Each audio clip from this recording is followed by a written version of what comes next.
Hi friends, Shri Swami Samarth. मी सीमा आणि स्वागत आहे माझ्या आजच्या नवीन ब्लॉगमध्ये. तर पाडवा आला आहे, त्यामुळे आज सगळी हॉलची स्वच्छता करायला काढलेली. तर चला बघूया कसं डीप क्लिनिंग करते ते मी.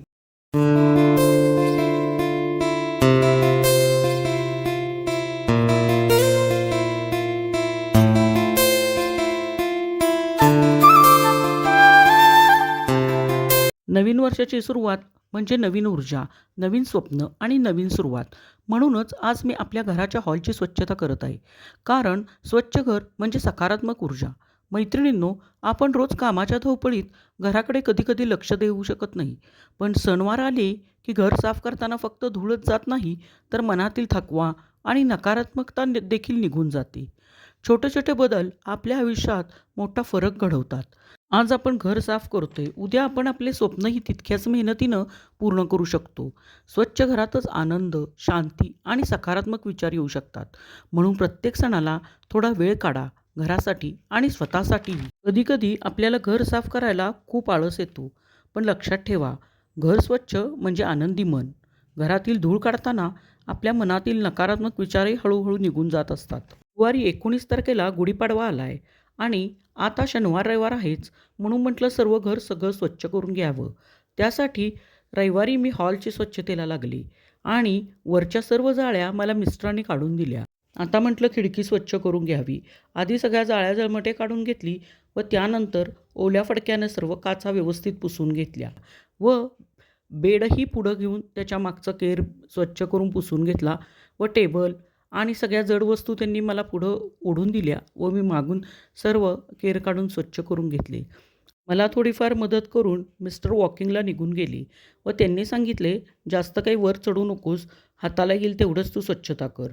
तरी पण माझं काही मन राहत नव्हतं, म्हणून मी परत वर चढून स्वच्छता चालूच केली.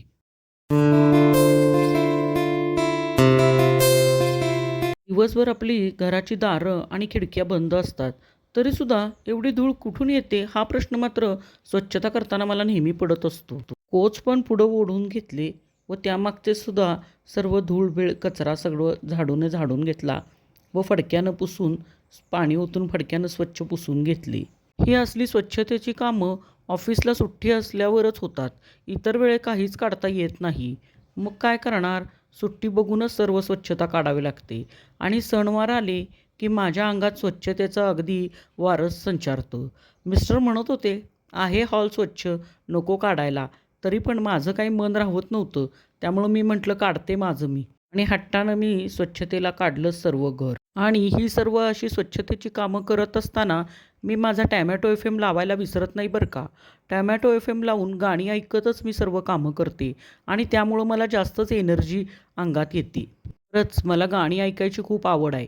त्यामुळं प्रत्येक काम करताना माझं टॅमॅटो FM चालूच असतं आणि त्याच्यामुळे मला काम कसं संपलं हे कळतच नाही. TV खालचंही टेबल मला मिस्टरांनी पुढं ओढून दिलं होतं, त्यामुळं तेही मी त्याच्या मागचं स्वच्छ करून ठेवलं होतं. आता काय टेबल पुढचं स्वच्छ करायचं होतं, ते ओल्या फडक्यानं सर्व पुसून स्वच्छ केले व TVच्या वरचे कॉर्नर पीस तोही ओल्या फडक्यानं पुसून स्वच्छ केला व तिथल्या वस्तू पण व्यवस्थित ठेवून घेतल्या.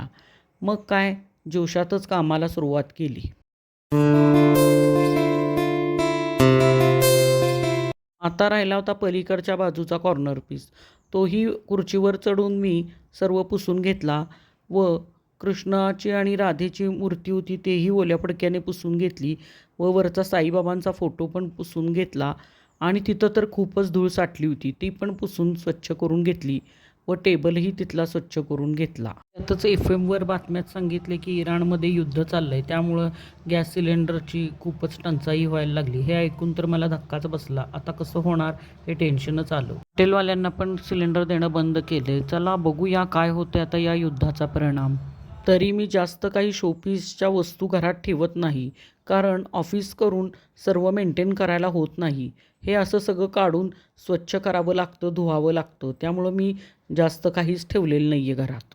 अशा प्रकारे सर्व जाळ्या जळमटं काढून धूळ साफ करून स्वच्छता झाली होती. मग म्हटलं आता हातासरशी बेडशीटही घाण झालं होतं बेडवरचं, त्यामुळं तेही आता धुवायला काढलं व दुसरं नवीन बेडशीट धुतलेलं त्याच्यावर घालून घेतलं. आता आला कोचचा नंबर, त्याच्यावरचंही कवर्स काढून धुवायला घेतले. कसा वाटला माझा आजचा स्वच्छतेचा ब्लॉग? आवडला असेल तर लाईक करा, शेअर करा आणि सबस्क्राईब करायला विसरू नका. भेटूया नेक्स्ट ब्लॉगमध्ये. बाय.